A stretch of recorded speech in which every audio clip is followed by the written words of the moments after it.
हमारे channel VH knowledge यानी virtual history knowledge में आपका स्वागत है।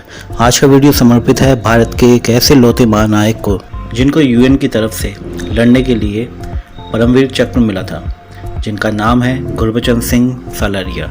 यूएन के लिए लड़ने वाले भारतीय परमवीर गोलियां लगने के बावजूद दुश्मन से लड़ते रहे और दुश्मन को उनके साहस के सामने हार माननी पड़ी। आज का वीडियो शुरू करने से पहले मैं आपसे कहना चाहता हूं कि अगर आपको हमारा वीडियो अच्छा लगे तो हमें कमेंट करके ज़रूर बताएं, और साथ ही जिन्होंने अभी तक हमारे चैनल को सब्सक्राइब नहीं किया है प्लीज़ हमारे चैनल को लाइक, शेयर और सब्सक्राइब करना ना भूलें। साल था 1961। पूरा विश्व शीत युद्ध का दंश झेल रहा था। इसी दौरान अफ्रीका के कोंगो में भी गृह युद्ध छिड़ गया। स्थिति गंभीर हुई तो संयुक्त राष्ट्र को दखल देना पड़ा। उसने भारत से मदद मांगी। इस तरह भारतीय सेनाओं की एक टुकड़ी अफ्रीका पहुंची। इस टुकड़ी में एक नाम था गुरबचन सिंह सालारिया। विद्रोह पर काबू करने की कोशिश में एक पल ऐसा आया जब सालारिया खून से लथपथ थे। उन्हें दुश्मन की 2 गोलियां लगी थी। बावजूद इसके इस जांबाज भारतीय ने अपने घुटने नहीं टेके और दुश्मन को झुकने पर मजबूर कर दिया। आइए जानते हैं कैसे बीता था उनका बचपन। पंजाब का शकरगढ़ गांव, जो कि अब पाकिस्तान का हिस्सा है। साल 1935 नवंबर के महीने की 29 तारीख धन देवी ने एक बच्चे को जन्म दिया। नाम रखा गया गुरबचन सिंह सालारिया। पिता मुंशी राम ब्रिटिश भारतीय सेना के हडसन हॉर्स के डोगरा स्क्वाड्रन का हिस्सा हुआ करते थे, लिहाजा वीरता के किस्से सालारिया को विरासत में मिले। सालारिया बहुत कम उम्र के थे जब उनकी नन्ही आंखों ने पिता की तरह सेना का हिस्सा बनने का सपना देखा। कम उम्र में सालारिया की आंखों ने एक ऐसी तस्वीर देखी। यह तस्वीर भारत के विभाजन की थी। इसका परिणाम उनके परिवार को भी झेलना पड़ा। दरअसल विभाजन के बाद सालारिया के परिवार को गुरदासपुर जिले में आकर बसना पड़ा था। खैर, इन सबके बीच भी सालारिया का स्कूल नहीं छूटा।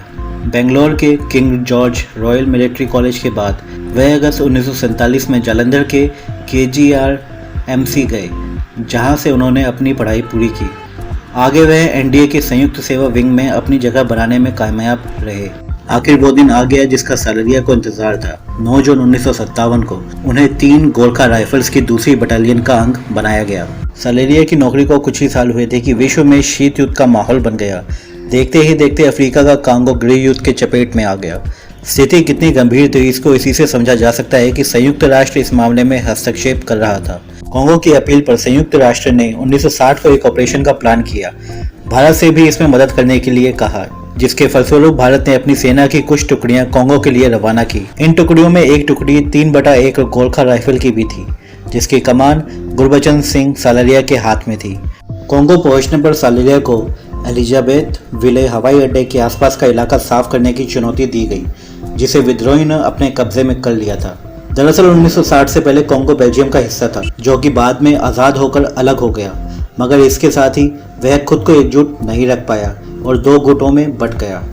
सालारिया की 19 लोगों की टीम का सामना दुश्मन की एक बड़ी फौज से था। खैर, इन विषम परिस्थितियों में भी सालारिया ने धैर्य से काम लिया और दुश्मन पर काल बनकर टूट पड़े। देखते ही देखते उनकी टीम ने एक बड़ी संख्या में दुश्मनों को मौत दी। सालारिया आगे बढ़ ही रहे थे कि तभी दुश्मन की 2 गोलियों ने उन्हें लहूलुहान कर दिया। सालारिया खून से लथपथ थे, मगर वह पीछे नहीं हटे। अपने कप्तान को इस तरह से लड़ते हुए देखकर भारतीय टुकड़ी में जोश भर गया। उन्होंने अंततः दुश्मन को घुटने टेकने पर मजबूर कर दिया। हालांकि इस संघर्ष में सालारिया खुद को नहीं बचा सके और शहीद हो गए। इस तरह महज 26 की उम्र में भारत का यह जांबाज अपने फर्ज के लिए शहीद हो गया। मरणोपरांत उन्हें भारत सरकार द्वारा 1962 में परमवीर चक्र से सम्मानित किया गया। यह सम्मान पाने वाले वह एकमात्र संयुक्त राष्ट्र शांति रक्षक हैं।